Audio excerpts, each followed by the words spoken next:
আসসালামু আলাইকুম। সবাই কেমন আছেন? আলহামদুলিল্লাহ। আজকে জুমা মোবারক। তো জুমার নামাজের শেষে চিন্তা করলাম একটু আপনাদের সাথে বসি।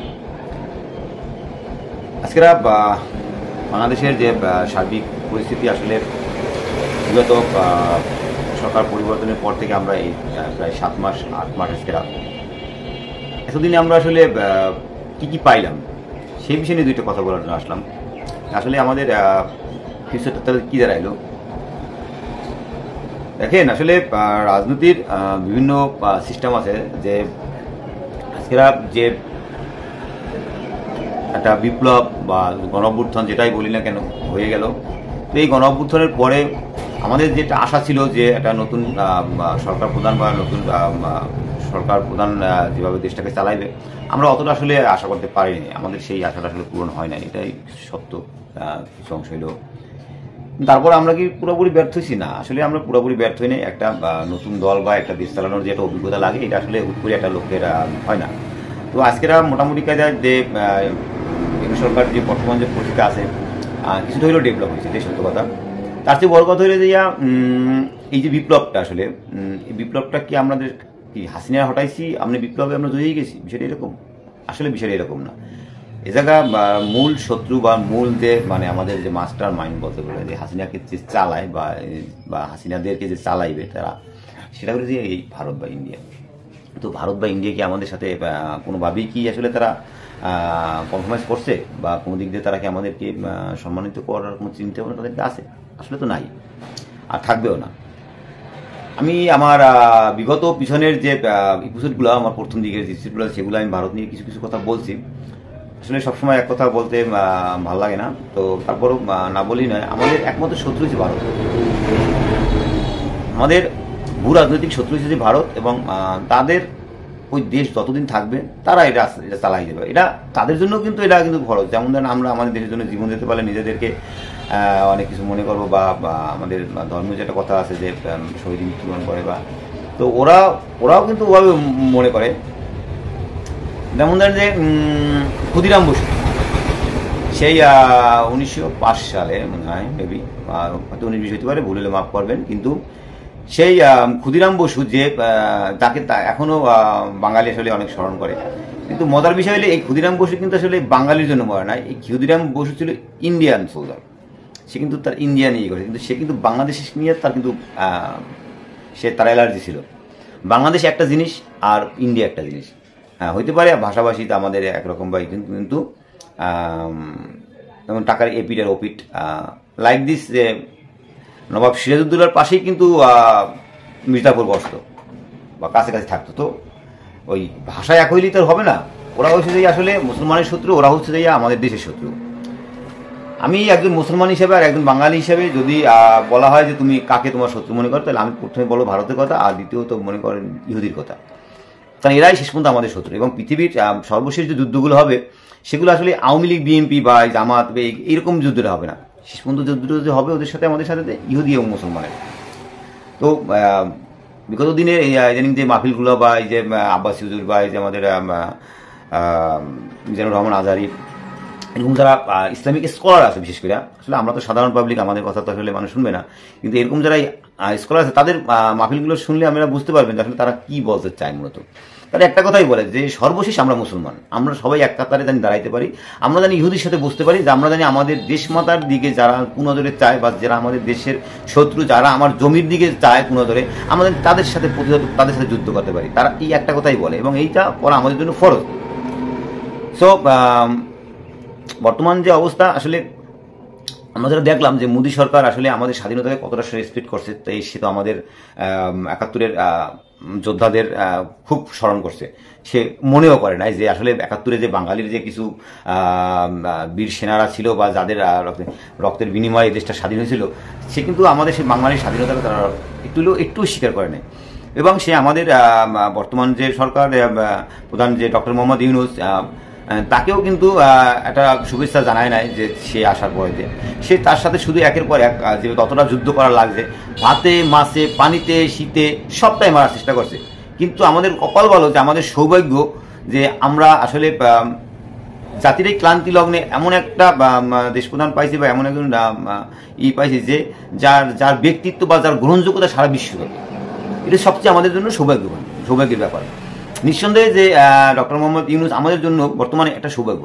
আসলে যদি আজকেরা এই ডক্টর মোহাম্মদ ইউনূস যদি আজকেরা না বসতো, ওই জায়গায় যদি অন্য কোনো আসতো, ইন্ডিয়া যে কোনো ওয়েতে তারে কন্ট্রোল করতে পারতো।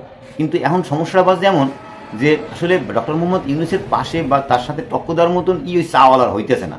আর ওই চাওয়ালা আর এই যে নোবেল প্রাপ্ত, তো এখানে রাইট আর দিনের যে পার্থক্যটা সেম লাইক দিস, কিন্তু ওদের দেশ বড়, আমাদের দেশটা ছোট, এই আর কি। কিন্তু আমাদের দেশ ছোট হইলেও আমরা যদি কি বলে, আমরা যদি ডিফেন্ড প্রায়োরিটাইজ, সেটাকে বলা হয় যে আমাদের এই দেশটাকে ভারতও যদি চায় যে ওরা দখল করে, আসলে সম্ভব না। বাঙালি তো বোঝে না, আসলে বাঙালি তো মনে করে যে ওরা চাইলেই বাংলাদেশ নিয়ে যেতে পারে।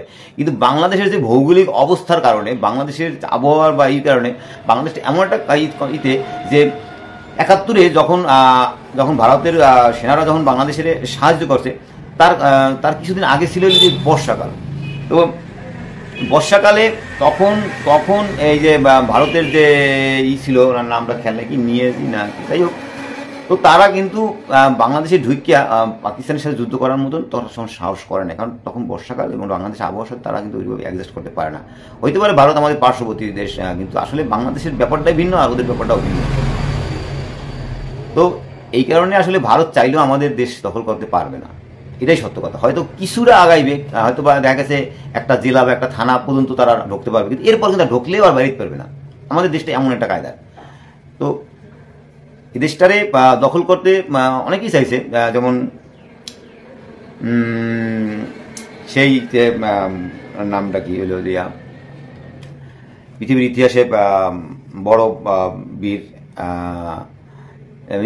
বখতিয়ার খলজি যখন এই ভারতবর্ষ যখন দখল করছে, তখনও কিন্তু এই বাংলাদেশ কিন্তু সে দখল করে নাই।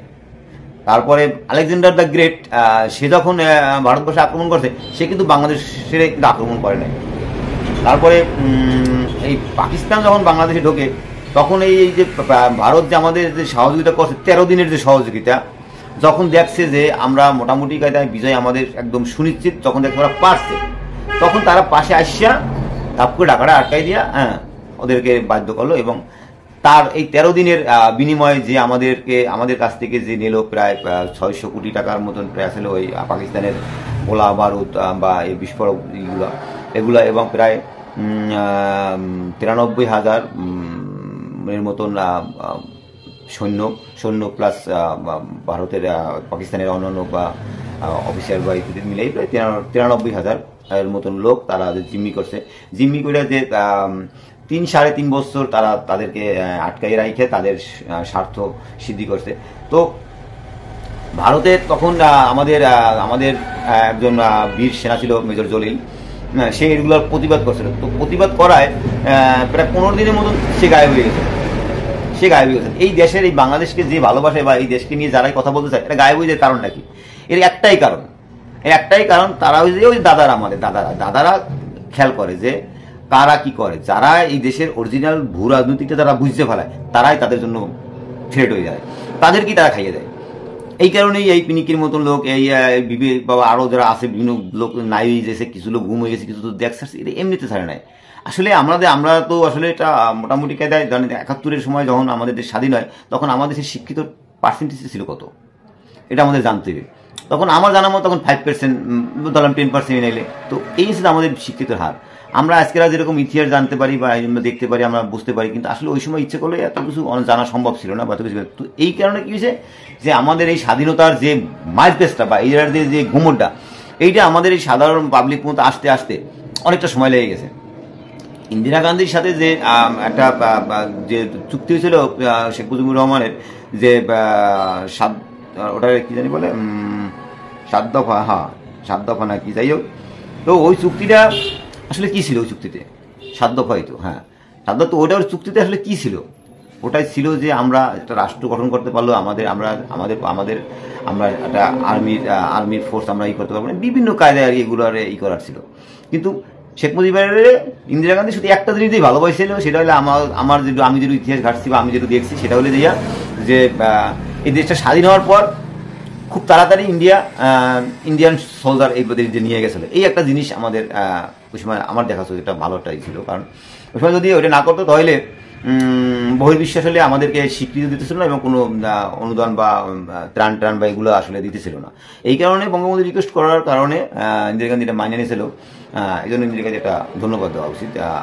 কিন্তু এই একটা এরপরে কি হয়েছিল যে ওই যে 7 দফার যে চুক্তিটা বা ওই যে হিমরা চুক্তি নামে আর একটা চুক্তি আছে, এটা যখন এই যে 7 দফার যে চুক্তি তখন তো আসলে শেখ মুজিবুর রহমান ছিল না, তখন ছিল নজরুল ইসলাম, তাজউদ্দিন আহমেদ।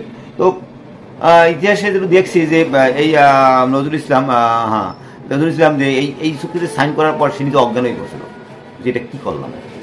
আসলে ভারত কিভাবে আমাদের আটকাইছে, ধরেন একটা লোক ব্যবসা করতেছে বা একটা করতেছে, তো তারে কি করলাম আমি অল্প কিছু, মানে ধরেন তার দরকার 1 লাখ টাকা, তারে আমি 5,000 টাকা দিয়ে হেল্প করলাম, 5,000 টাকা দিয়ে হেল্প করলাম, কিন্তু তার দরকার, কিন্তু আমি জানি যে তার দরকার 1 লাখ টাকা, তো আমি এই 1 লাখ টাকা দেবো না, কারণ হয়তো তারে আমি ফাইলে ফেলাইতে পারবো না বা তারে আমি আটকাইতে পারবো না। তাহলে আমি কি করবো, আমি তার 5,000 দিয়ে উপকার করলাম, তাহলে তার উপকার লিস্টে নামটা দেখাইলাম, এরপর আবার কি করবো, আবার 5,000 টাকা দেবো, এরকম স্যায় মনে করেন, মানে কয়েক কিস্তিতে তার 20,000 বা 25,000 30,000 টাকা দেবো, কিন্তু 1 লাখ পর্যন্ত জীবনও দেবো না দেবো না। ওই যে টাকা নিয়ে রোজ আমাদের ঋণ হইলো, আমাদের এই মাথা বেসলো, এই মাথা বেসার কারণে আমি কি করবো, ওরও 1 লাখ পেন তো আসি, আর এদিকে এলো ধরেন এই 30,000, তাহলে কত 1,30,000 টাকা মামলায় রোকছে অলরেডি। তাহলে ওরা এভাবে পেরেশানি দিয়ে মনে করেন নাই করতে। তো ভারত আমাদের ঠিক সেইভাবে করছে, কিরকম করছে যে আমাদের সে যে উপকারটা করছে স্বাধীনতার সময়, উপকারটা করিয়া তাৎক্ষণিকভাবে সে যত ভারত পাকিস্তানের যে গোলা বারুদা যেগুলো ছিল এগুলো সব তো নিয়েই নিয়েছে, এবং 3-3.5 বছরের জন্য তাদের সৈন্যগুলো আটকাই নিয়ে তাদের যা যা লাগছে তারা এগুলো নিয়ে নেওয়ার পরে এরপরে মনে করেন যে বাংলাদেশের দেখাইলো যে আমরা তোমাদেরকে এই উপকারগুলো করছি। হ্যাঁ, ভারত আমাদের পার্শ্ববর্তী দেশ দিকে, যে আমাদের দেশে যখন যুদ্ধটা লাগছে বা ইয়েছে তখন আমাদের দেশ দিয়ে মানুষ ভারতে যাই আশ্রয় নিয়েছে, তারা আশ্রয় দিয়েছে, আশ্রয় দিয়েই তো আমাদেরকে ঋণীরা করছে, আশ্রয় দিয়ে ঋণী করিয়া এরপর তারা আবার আমাদের সাথে যুদ্ধ করিয়া আমাদের বড় ভাই হয়ে যাইয়া আমাদেরকে একেবারে ফুল সাপোর্ট টাপোর্ট দিয়া মাসাল্লাহ আমাদেরকে ইউজ করে দিয়া, ওই যে বললাম না 1,30,000 টাকা ঋণ মানিয়েছে, আমরা আগে আসলাম কত 1 লাখ টাকা, এখন 1,30,000 টাকা ঋণ করছে, ওই যে উপকার করছে, ওই উপকারের প্রতিদান দিতে যাইয়া আজকেরা এই 50-50-এর বেশি হয়েছে এখন, এতগুলো বছর ধরে আমরা হইয়া জরিমানা দিলাম, আজকেরা যদি যে কোনো এই আওয়ামী লীগ সরকার গেছে, এরপরে একটা যখন দলীয় সরকার আসতো এরে ভারত হাত করে নিত, যে কোনো কাজে যা দিয়ে লাগুক। যেমন আমাদের বর্তমান যে প্রশাসন বা আমাদের বর্তমান যারা আসিফ নজরুল স্যারের কথাই বলি, স্যারের অলরেডি তারা প্যাকেট করছে, কি কে দেয়, যেটা আর কি দেখলাম অনলাইনে, বা এটা আমার কথা না, যে স্যারের কিছু ভিডিও আছে বিভিন্ন কায়দায় থাকতেই পারে, একটা মানুষ যে সবাই তো হাজি না, আমরা কেউ ফেরেস্তা না যে আমরা পাপ করি নাই কেউ, আর পাপের ঊর্ধ্বে কেউ, আমরা সবাই পাপি, করি নাই এমন কোনো পাপই নেই আমরা, কিন্তু বিষয়টা হলে তারপর আলাদা আশা রাখি যে আমরা মাপ চামু এবং মাপ মালা করব। তো এভাবেই মনে করেন যে প্রত্যেকটা লোকের তারা আইডেন্টিফাই কইরা প্রত্যেকটা লোকের এমন কাজে তারা জিম্মি করে যে তার আর কিছু করার থাকে না, বা সে স্বাভাবিক দেখতে গেলে দেখা যায় আমি এই পজিশনে আসছিয়া আজকে আমার নামে যদি এরকম একটা কথা বেরিয়ে বা আমাদের এরকম একটা ভিডিও বেরিয়ে তাহলে এটা কেমন লাগে, সেটা এটা স্বাভাবিক নিতে পারে না, কিন্তু আসলে বুঝতে হবে যে আমি কিছুই না, আমার চেয়ে ব্যক্তির চেয়ে দল বড়, দলের চেয়ে দেশ বড়, আমার মতন লোক যদি 5 জন যায়, ধরেন মেজর সিনহার মতন লোক গেছে, সেরকম দলের লোক ছিল না, তো এরকম লোকগুলো কি কারণে জীবন দিচ্ছে, এই দেশের জন্য জীবন দিচ্ছে। তো দেশের জন্য মানুষের জীবন দেওয়া তো কোনো ব্যাপার না, আসলে জীবনের মালিক কি আপনি আমি, আমাদের এই জীবনের মালিকটা আসলে আমরা না, এই জীবন যে দেশে আমরা আবার ফিরে তার কাছেই যাবো এবং তার কাছে যাইতে, এবং আমরা তার সাথে কথা দিয়ে আসছি যে আমরা আসছি কিছুদিনের জন্য, আবার আমরা যাবো, তো আমরা বাঁচলেও তার মরলেও তার, তো আমরা যদি ইমান রেখে চলি, আমাদের যদি ইমানের জোর থাকে তাহলে আমরা মরার বাঁচা নিয়ে চিন্তা করবো না, এটাই সত্যি কথা। তাহলে আমাদের মরার বাঁচার যখন চিন্তা থাকবে না তখন আমরা অনেক কিছু করতে পারবো, কিন্তু আমরা আসলে কি আমাদেরকে ওই আমাদের খুব অল্প, মানে খুব সীমিত দিয়ে আমাদের মস্তিষ্কটা কিনে ফেলাই গেছে, বা বিভিন্ন কায়দায় অল্পতেই মনে করেন আমাদেরকে প্যাকেট করে নিতে পারতেছে এই দাদারা, যে কারণে তারা বারবার সাকসেস হয়ে যেতেছে। কিন্তু এবার তাদের সমস্যাটা হয়ে গেছে কি, ডক্টর মোহাম্মদ ইউনূস আশায় তারা একটা বিগ থ্রেটের সামনে পড়ছে, যে এই লোকের না পারা যাবে কিছু বলা, না পারা যাবে আরে কোনো কায়দা করা। হ্যাঁ, এই জন্য দেখেন না ময়ূর রঞ্জন বা তার ভারতীয় মিডিয়া যেভাবে মনে করেন যে অস্থির হয়ে নামছে, হ্যাঁ, বিগত দিনের এই শেখ হাসিনা যেভাবে আসলে করছে, আসলে শেখ হাসিনা এত প্ল্যান করার সাহস করতো না, বা এত কিছু করতে পারতো না। সে যে এইগুলো করছে, যে বড় বড় যে প্ল্যানগুলো নিয়েছে, এগুলো আমার বিশ্বাস যে এগুলো শেখ হাসিনার প্ল্যান না, এগুলো সম্পূর্ণ হলে যে ভারতের প্ল্যান, এবং সেই অনুযায়ী সে কাজ করছে। এবং দেখা যায় যে বিগত শেখ হাসিনার আমলে আসলে বহুত লোক মিডিয়ায় কথা বলতে পারে না বা করতে পারে না, কারণ কারণ যারা ট্যালেন্ট বা যাদের সামান্যতম জ্ঞান আছে যে আমি কথা বললে আমি নাই হয়ে যাবো, তাই ভাই মানুষের জীবনের কি আসলে দাম নাই? আমি হুদো জায়গায় নাই হয়ে যাই তো ভজা নাই। তো আজকেরা মানুষ গেছে, আজকেরা বাঙালির, আমি মনে করি যে এই বাঙালির উচিত যে যারা মোটামুটি এই দেশের ভালো চায় বা এই দেশ মাতাকে যারা ভালোবাসে এবং যারা চায় যে না আমার দেশ, আমি আমার দেশ, এই দেশ আমার মা, এই মাটি আমার মা, তাদেরকে অবশ্যই মনে রাখতে হবে যে আমাদের একমাত্র শত্রু হয়েছে যে ভারত, আর দ্বিতীয় নম্বর মুসলমান হিসেবে আমাকে শত্রু হচ্ছে ইহুদি, কারণ এই ইহুদিরা আমাদের শেষ পর্যন্ত ছাড়বে না। আর এই ভারত আমাদের এই যেহেতু ভূরাজনৈতিক শত্রু, এই জমি জন্য এই আমাদের ভূখণ্ডের জন্য তারা কখনোই আমাদেরকে মাফ করবে না। এটা যতদিন এই পৃথিবী আছে, যতদিন বাংলাদেশ আছে, ততদিন বুঝতে হবে, যতদিন আমরা মুসলমান ততদিন তারা আমাদের শত্রু। এইটা যদি আমরা আজ মুসলমানেরা যদি মানে ফিক্সড না করে নিতে পারি, আজ যদি আমরা এক হুজুর আর এক হুজুরের, আমরা এক ভাই আর এক ভাইয়ের উপরে আক্রমণ করতেছি, তো এতে করে হবে কি, যখন আমরা এই ইহুদির সাথে যখন যুদ্ধ করতে যাবো বা ইহুদির সাথে যখন আমাদের বাঁচবে, তখন কিন্তু আমরা আসলে আমাদের পাশে কিন্তু লাঠি পাবো না, তখন তো আমরা দুর্বল হয়ে যাবো। কারণ আমরা যদি নিজেরা যে করিয়া যে আমাদের নিজেদের কি ক্ষতিগুলো করতেছে এটা তো এখন বুঝতে পারতেছি না, কিন্তু এইটা আমরা যখন বুঝবো তখন আসলে আমাদের কি, আমাদের ওই ভাইগুলোও থাকবে না আর আমাদের ওই লাঠিগুলোও থাকবে না। এখন সমস্যাটা যে এরকমের যে যারা এটা বোঝে হেরাও মরছে, আর যারা না বোঝে হেরাও মরছে। কিরকম? যারা বোঝে আর যারা বোঝে না, এদের মধ্যে পার্থক্য কি, যারা বোঝে হেরা তো ধৈর্য ধরে রাখছে, আর যারা বোঝে না হেরা খাইতে এত খাইতেছে যে নিজেরটা তো খাইতেছে, লগে ওই পাশের বাড়িটাও খাইয়ে শেষ করতেছে। তো এই যে আমাদের বর্তমান মানে অবস্থা, আমরা আমাদের দেশ বা আমাদের সমাজ বা আমাদের এই দেশ মাতাকে যদি আমাদের টিকেই রাখতে হয়, তাহলে আমাদের এই যে চেয়ারগুলা, আমাদের যে প্রশাসনিক বা আমাদের দেশের যে ইম্পর্টেন্ট যে এগুলো অবশ্যই আমাদের যোগ্য লোক বসাইতে হবে। যদি আমরা কোনোভাবে এই যোগ্য লোকগুলো বসাইতে ব্যর্থ হই, তার খেসারত দিতে হবে, বর্তমানে দিতে হবে এবং ভবিষ্যতেও দিতে হবে। যেমন ধরেন 71-এ তাজউদ্দিন সরকার বঙ্গবন্ধু অস্থায়ী সরকার দাঁড়াইছে, বানাইছিল বঙ্গবন্ধু অস্থায়ী সরকারটা। তো তাজউদ্দিন সে কিন্তু দলের অন্যান্য কর্মীদের সাথে আলোচনা করে বা করে কিন্তু সে এটা সিদ্ধান্ত নেয় নাই, এটা ছিল তার একটা ভুল। এরপরে সিস্টেমে যখন মনে করেন যে এই বাঙালিরা যখন ভারত যখন আশ্রয় দিয়ে যখন দেখতেছে যে কিরে এতগুলো লোক আমাকে আশ্রয় দিতে হইতেছে, এর চেয়ে ভালো যদি আমরা ওদেরকে একটু সাহায্য করে বা ওদেরকে একটু ট্রেনিং দিয়ে যদি ওদেরকে পড়াই দিই, তাহলে ওদের দুইটা লাভ, একটা হলে ওরা আমাদের সাহায্যও করলো, আর আমাদের লোক দিয়ে আমাদের দেশে যুদ্ধ করাই আমাদেরকে বিজয় এনে দিল, দাদাগিরিটা ফ্রিতে ফলাইতে পারলো। তো সেম এরকমের আজকেরা আমাদের দেশে যে রোহিঙ্গাগুলো আছে আসলে আমাদের উচিত আমাদের দেশের এই অন্নগুলো ধ্বংস না করে ওদেরকে ট্রেনিং দিয়া ওদেরকে আজকেরা ওদের দেশে পাঠাই দেওয়া উচিত। তো আমরা আসলে বর্তমান যে রাজনীতি যত দিকেই রাজনীতি যাই হোক না কেন এই ছাত্ররা আজকেরা নতুন দল করছে, পুরান দল আছে, নতুন দল পুরান দল সব আমাদেরই লোক, সব আমাদের ভাই ব্রাদার, সব আমরা যদি এই দেশটা বাঁচাইতে চাই, এই দেশের সার্বভৌমত্ব যদি আমাদের রক্ষা করতে হয়, আমাদের বুঝতে হইবে যে আমাদের, যেমন ধরেন আর একটা উদাহরণ দিই সিম্পল, আওয়ামী লীগ সরকার এত কিছু করছে, হ্যাঁ, করার কারণে কি হয়েছে, সে চীন পর্যন্ত গেছিল, চীন পর্যন্ত যাই হোক কিন্তু সাপোর্ট পায় না। কিন্তু আওয়ামী লীগ সরকারের যদি মানে তাদের তো আসলে অন্যায় করতে করতে তাদের মস্তিষ্ক পরে দিয়ে উঠে গেছে, যে কারণে তারা নিচের দিক চাওয়ার মতো তাদের সময় হয় না। এটি হচ্ছে যে বড় সমস্যা। আওয়ামী লীগ সরকারটা একমাত্র পতন হচ্ছে কিন্তু অহংকারের কারণে। দেখেন আজকের এতগুলো দিন চলে গেল, কিন্তু যেভাবেই হোক দেশের তো 2-3 হাজার লোক মারা গেছে, এই জন্য তো একটা মানে একটা বক্তব্য রাখাই যায় যে আসলে ইচ্ছাই হোক অনিচ্ছাই হোক যে লোকগুলোকে তাদের আত্মার মাগফিরাত কামনা করে বা তাদের ই করে একটা ক্ষমা সূচক বা একটা বক্তব্য তো রাখা যাইতো, তাই তো না? কই আছে? নাই। আমরা কি দেখতেছি? পাল্টা কিভাবে করা যায়, দেশে কিভাবে অস্থিতিশীল করা যায়, দেশে পানি ছেড়ে দিয়া কিভাবে দেশের বাংলাদেশের মানুষ মারা যায়। তো পানি ছেড়ে দিয়ে দেশের মানুষ মারছে, ভালো হয়েছে, সমস্যা হয় না। যে কয়টা পয়েন্ট তারা আঘাত করছে সেই কয়টা দরজা বাংলাদেশে খুলছে, বাংলাদেশকে যতগুলা জায়গায় আঘাত করছে, যেমন আলু পেঁয়াজ। আজকে বাংলাদেশকে আলু পেঁয়াজ খায় না, আজকে বাংলাদেশের আলু পেঁয়াজ নাই, বাংলাদেশের তেল নাই।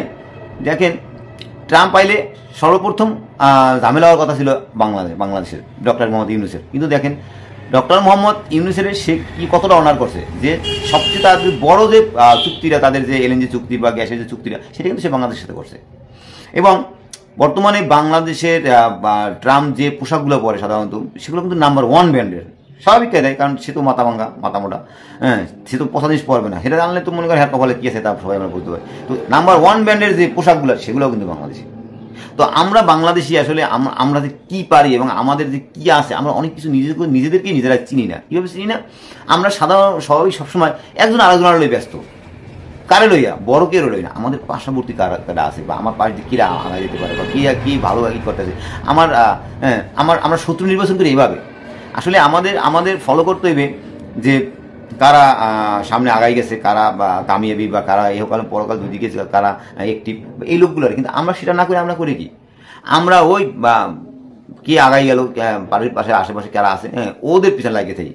আমরা আসলে লিগ্যালের দিকে যাইতে আমাদের পাই না, কারণ আমাদের সেই জ্ঞান বা আমাদের সেই চক্ষু বা আমাদের সেই এখন পর্যন্ত আমাদের মধ্যে পয়দা হয় নাই। আমরা শুধু এগুলো নিয়েই থাকি, এটাকে একজন কীভাবে আরেকজনের এই করবো, এইটাই আমাদের মেইন কাম। আর আসলে এগুলো কোনো কিছু তো এমনিতে হয় না, এরকম যথেষ্ট কারণ আছে। কিন্তু আমাদের এই দেশকে যদি বর্তমানে বাঁচাইতে হয়, আমাদের দেশকে যদি মাঝখান যাবার এটা জিনিস বাদ বলে যে আওয়ামী লীগ সরকারের যে কথাটা বলতেছিলাম, যে আওয়ামী লীগ সরকার কি জানতো না যে তার অনেক শত্রু আছে, যে সেটা দল, তার তো করে প্রতিপক্ষ দলও তো আছে, এতটুকু তো তার বোঝা উচিত ছিল।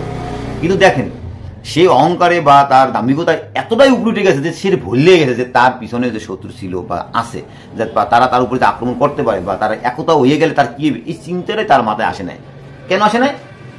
এর কারণ হচ্ছে গিয়া শেখ হাসিনা সরকারের চারপাশে যে লোকগুলো রাখছে সাধারণত এগুলো সিংহও না আর এগুলো ঘোড়াও না, এগুলো ছিল গাধা।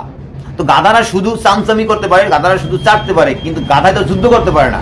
আমি যুদ্ধ করতে গেলে আমার ঘোড়ার দরকার আছে, কিন্তু ঘোড়ায় তো আর চাটবে না, ঘোড়াও যদি টকবক করে তার ভিতরে তেজ থাকলে তারা তো ওই চাটাচাটি পছন্দ করে না।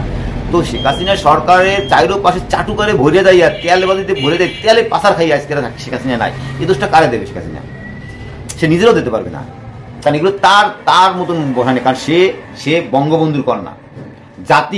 এই জাতি মানে ইচ্ছাই হোক অনিচ্ছাই হোক ভাববে না ছিল যে 41 সালের আগ পর্যন্ত মনে হয় না যে কেউ আর ক্ষমতা নিতে পারে। এটাই সত্য কথা, ইহাই সত্য কথা, দল আর মত নাই, সব দলের লোকেরাই মোটামুটি কাজে এটাই ধরে নিয়েছে যে 41 সালের আগে শেখ হাসিনার কাছ দিয়ে অন্তত পক্ষে ক্ষমতা নেওয়া সম্ভব না। হ্যাঁ, এটাই সত্য ছিল।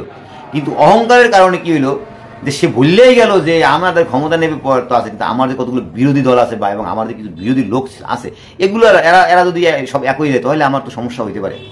কিন্তু সে তো মনে করেন একদম ফুল মানে যেটাকে বলে মাকড়সায় যেভাবে বাসা বাঁধে তার প্ল্যানিং, তার এই দেশটা ভাবে সাজানো অলরেডি। তো এই সাজানো মাকড়সার বাসার মতন এর মধ্যে দিয়েও যে তার নাই দিতে হবে, এইটা তো আসলে কল্পনা কিভাবে করবে, স্বাভাবিক জিনিস।